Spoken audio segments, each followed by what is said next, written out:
Wilujeng tepang sareng wartos enjing dinten ieu, simkuring padetohasana bage nyanggakeun sababaraha informasi penting nu parantos kacatet dina sababaraha waktos ka tukang. Ieu dia wartos pilihan pikeun anjeun. Satukangan helm jeung jaket anu aut-autan ku hawa panas jeung lebu jalan, para sopir ojol di kota Cirebon tetela boga sumanget anu rongkah pikeun tetep sehat pikeun kulawargana.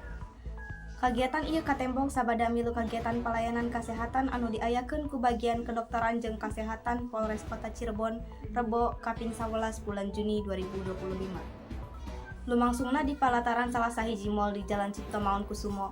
Ieu kagiatan teh mangrupa bagian tina nutuyan Mi Eling Poe Bayangkara ka-78.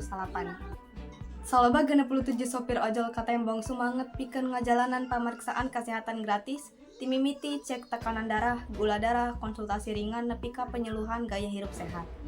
Kepala Dinas Kesehatan Polres Cirebon Ipe Septriani netelakeun kagiatan ieu teh minangka wujud kaparigelan Polri ka para supir ojek anu kubajoang jeung patalimarga jeung waktu sapopoe. Lian ti saukur pelayanan medis, kagiatan ieu oge mangrupa kasempatan pikeun silaturahmi jeung nguatkeun hubungan antara Polri jeung masyarakat ojek salaku mitra jaminan sosial.